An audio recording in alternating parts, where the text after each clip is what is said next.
Hello friends, आज हम बात करेंगे नेचुरल रिसोर्सेज टॉपिक की, जो कि इन्वायरमेंटल साइंस एंड सस्टेनेबिलिटी के अंदर आता है। बीबी और बीसीए स्टूडेंट्स के लिए काफ़ी बेनिफिशियल रहेगा। ये टॉपिक काफ़ी इंपॉर्टेंट है, काफ़ी बार एग्जाम में पूछा भी गया। तो what are natural resources? Natural resources क्या होते हैं? नेचुरल रिसोर्सेज वो रिसोर्सेज होते हैं जो हमें नेचर से मिलते हैं और जो यूज़फुल है ह्यूमन बींग्स के लिए। Natural resources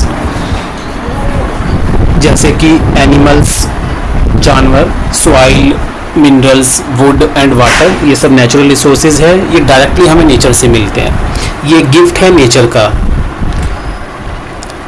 natural resources directly हमें इन्वायरमेंट से मिलते हैं। नेचुरल रिसोर्सेज का पर्पस हम इकोनॉमिक पर्पस के लिए भी यूज़ करते हैं। इकोनॉमिक मतलब मनी मेकिंग। हम इनको मार्केट में सेल कर सकते हैं और पैसे कमा सकते हैं। ये फाइनाइट है, लिमिटेड है और एक दिन ये सब खत्म हो जाएंगे।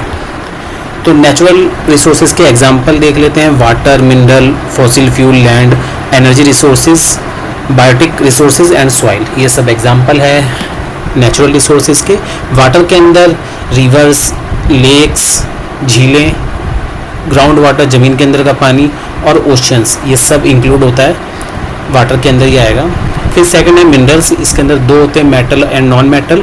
मेटल में iron, copper, gold and silver. Non metal में सैंड, साल्ट, जिसका यूज़ होता है बिल्डिंग बनाने के लिए, manufacturing of various product, right.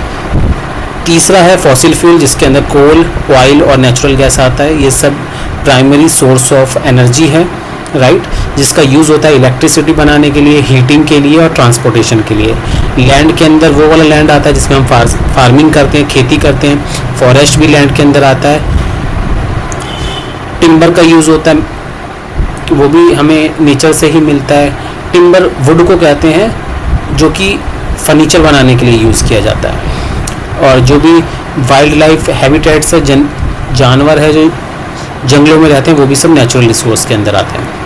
Energy resource के अंदर wind energy, solar energy, geothermal energy, nuclear energy आती है। बायोटिक रिसोर्सेज में वो जानवर जो पानी के अंदर रहते हैं, जैसे फिश, वाइल्ड लाइफ, इनसे हमें फूड मिलता है और ये इकोलॉजिक बैलेंस के लिए काफ़ी इंपॉर्टेंट है। सॉइल का काफ़ी इम्पोर्टेंस है, मट्टी, जिसमें कि हम अपनी फसल बोते हैं और एग्रीकल्चर में सॉइल बहुत इम्पोर्टेंट रोल करती है। अगर सॉइल नहीं होगी तो हमें खाना ही नहीं मिलेगा, राइट। तो जो सॉइल है, फर्टाइल सॉइल, उपजाऊ भूमि, ये भी एक नेचुरल रिसोर्स है जो कि नेचर ने हमें दिया हुआ है। अब हम लास्ट में इसका कंक्लूज़न देख लेते हैं। इसके अंदर ये ह्यूमन के सर्वाइवल के लिए काफ़ी इम्पोर्टेंट है और इनका ओवर एक्सप्लॉयटेशन काफ़ी हार्मफुल होगा हमारे सर्वाइवल के लिए, क्योंकि सपोज करिए वाटर है, वाटर एक नेचुरल रिसोर्स है। अगर हम इसका अननेसेसरी वेस्टेज करेंगे तो एक दिन ये पानी ख़त्म हो जाएगा, तो हमारा सर्वाइवल पॉसिबल नहीं हो पाएगा, राइट। और natural resources are essential for human survival and economic development.